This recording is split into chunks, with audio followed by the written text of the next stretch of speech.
शत्रुओं की समस्या एक ऐसी समस्या है जो सभी लोगों के जीवन में एक ना एक बार अवश्य ही होती है। बल्कि बहुत सारे लोग तो ऐसे होते हैं जिनके जीवन में शत्रुओं का साया इस प्रकार से हमेशा बना रहता है कि उनके मन की सुख और शांति बिल्कुल ही भंग हो जाती है। तो दोस्तों, आज के इस वीडियो में हम आपको बताएंगे शत्रु को कीलित करने का बड़ा ही आसान सा और बेहद खास चमत्कारी प्रयोग के बारे में, जिसको अगर आप करते हैं तो इससे शत्रु बिल्कुल कीलित हो जाता है। क्योंकि काफ़ी लोग हमसे इस बारे में पूछते हैं कि उनके जीवन में इस प्रकार के शत्रु है कि ना तो वह खुद चैन से रहते हैं और ना ही रहने देते हैं। तो चाहे आपके जीवन में किसी भी प्रकार का शत्रु क्यों ना हो, चाहे आप उसे जानते हो या फिर ना जानते हो, आप हर प्रकार के शत्रु को कीलित कर सकते हैं। क्योंकि यह प्रयोग माता बगलामुखी देवी का सबसे प्रचंड प्रयोग है, जिसको कोई भी करके अपने शत्रु को तुरंत ही कीलित कर सकता है। अब बगलामुखी देवी माँ महाविद्या देवी में से एक है, जो कि अपने साधक के शत्रु पर बहुत ही वज्र की तरफ प्रहार करती। तो दोस्तों, अगर आप अपने शत्रु से बहुत ही ज़्यादा परेशान हैं तो इस क्रिया को बिल्कुल ध्यान से समझकर सभी पात्रों को समझें, क्योंकि यह महाविद्या का तंत्र प्रयोग है। इसे इसी प्रकार करना है जिस प्रकार हम आपको बताएंगे। बिल्कुल भी जरा भी आपको मिस्टेक नहीं करनी है, इसलिए सभी बातों को ध्यान से समझें। लेकिन उससे पहले भगवान शिव को नमस्कार कर ले। वीडियो को लाइक करके कमेंट बॉक्स में ओम नमः शिवाय लिखें, जिससे शिव जी की कृपा आप पर हमेशा बनी रहे। तो दोस्तों, आपको बता दें कि बगलामुखी देवी जो होती है वह महाविद्या की 5वीं देवी है, जो शत्रु से हर प्रकार की सुरक्षा प्रदान करती है। जैसे कि बहुत सारे लोगों के जीवन में इस प्रकार की समस्या होती है कि वह जहाँ भी जाते हैं, जहाँ भी कार्य करते हैं या फिर जहाँ भी रहते हैं, उनके घर के आसपास उनके शत्रु बन ही जाते हैं और फिर वही शत्रु उन्हें इस प्रकार परेशान करते हैं कि मन का बिल्कुल सुख ही छीन लेते हैं। तो अगर आप अपने शत्रु से इस प्रकार परेशान हैं तो इस क्रिया को करके बड़ी आसानी से आप बाहर निकल सकते हैं, क्योंकि यह महाविद्या का तंत्र प्रयोग है जो कभी भी खाली नहीं जाता है। अगर आप बगलामुखी साधक हैं तो इस प्रयोग को करके तुरंत ही लाभ उठा सकते हैं। लेकिन अगर आपने कोई भी साधना नहीं करी है तभी इस प्रयोग को करके लाभ उठाया जा सकता है। लेकिन बगलामुखी साधक है तो उनके लिए यह बड़ी तीव्रता से कार्य करता है, क्योंकि यह कीलित क्रिया है। इससे शत्रु बिल्कुल ही कीलित हो जाता है, यानी कि जो भी वह चीज़ें वह करता है वह उस पर ही भारी पड़ती है, आप पर कुछ भी प्रहार नहीं कर पाता है।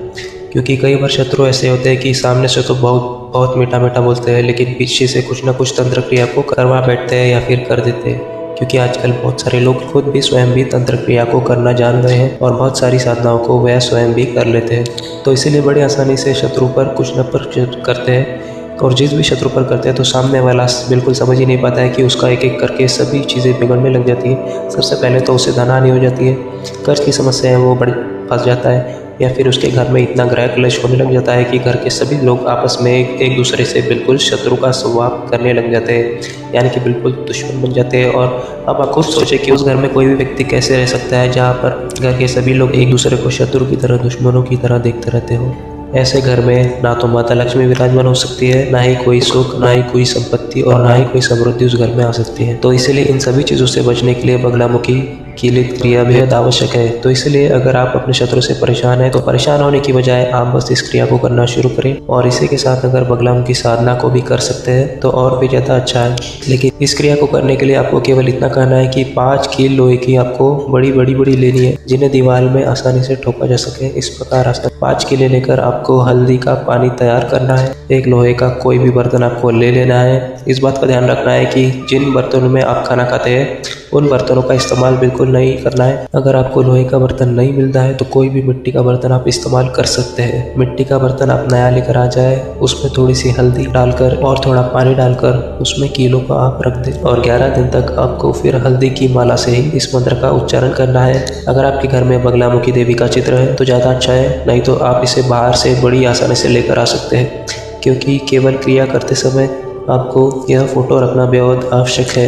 बगलामुखी देवी के सामने आपको एक घी का दीपक जलाना है, एक चुटकी हल्दी उसमें डालनी है और चौमुखी दीपक आपको जलाना है, यानी कि 4 बत्ती वाला दीपक आपको जलाना है। भगवान शिव को नमस्कार करते हुए सबसे पहले आपको गणेश जी का ध्यान करना है और इस मंत्र का उच्चारण करना है, ओम गम गणपताय नमः। बस इस प्रकार यह मंत्र आपको एक माला बस पढ़ना है। उसके बाद एक माला ओम नमः शिवाय की पढ़नी है, और इन दोनों मंत्रों के लिए रुद्राक्ष की माला का इस्तेमाल किया जा सकता है। इसके बाद आपको बगलामुखी देवी का जो शत्रु कीलित मंत्र है, इसका आपको हल्दी की माला से 11 दिन तक 11 माला जाप करना है। जिस पात्र में अपने लोहे की कील हल्दी के पानी में रखी है वह आपको माता बगलामुखी के चरणों में रखकर पीले आसन पर बैठकर मंत्र का जाप करना है। इस बात का आपको ध्यान रखना है कि आपको रात का कोई एक समय चुन लेना है, रोज समय नहीं बदलना है और रोजाना 11 दिन तक माँ बगलामुखी देवी को पीली कोई भी मिठाई का भोग लगाना है। जैसे कि बेसन के लड्डू होते हैं, बूंदी होती है, इसी प्रकार की पीली जो मिठाई होती है उसी का भोग आपको लगाना है।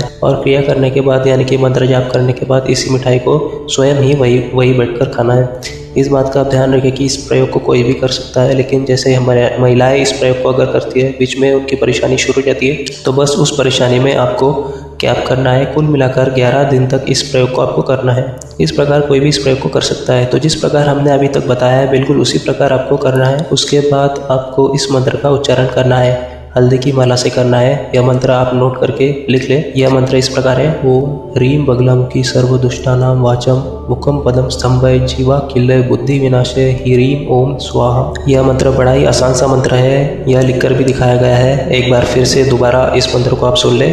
ओम ह्रीं बगलामुखी सर्वदुष्टानां वाचम मुखम पदम स्तंभय जीवाम किल्लय बुद्धि विनाशय ह्रीं ओम स्वाहा।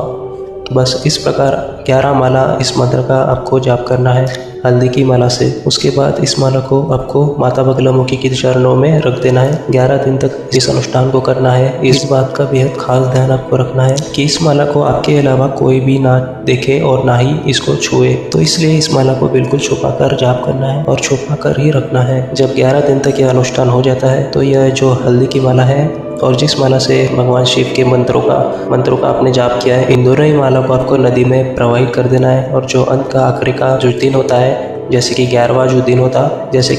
11वां जो दिन होगा उस दिन आपको बगलामुखी देवी से अपने शत्रु का नाम बोलना है। किसी भी पीले कागज पर उस शत्रु का नाम लाल रंग की स्याही से लिखना है और उसे फोल्ड कर देना है। अगर आपको पीले रंग का कागज नहीं मिलता है तो कोई भी सफ़ेद कागज लेकर उसे पीली हल्दी में रंग कर उसे सुखा ले, वह गीला कागज ही बन जाएगा। उसके बाद किसी भी कुमकुम से, किसी भी अष्टगंध से, सिंदूर से उस शत्रु का नाम लिखकर उस कागज को आप मोड़ कर रख दे। उसके बाद आपको एक ऐसे वीरान जगह पर जाना है जहाँ पर बिल्कुल वीराना सा पड़ा रहता है। कोई भी पेड़ आप चुन सकते हैं जो बिल्कुल सूखा सा पेड़ आपको मिलता है, बिल्कुल भी उस पर हरियाली ना हो, बिल्कुल भी उस पर पत्ते ना हो, क्योंकि बहुत सारे ऐसे पेड़ पौधे आदि मिल ही जाते हैं जो बिल्कुल सूखे हुए होते हैं।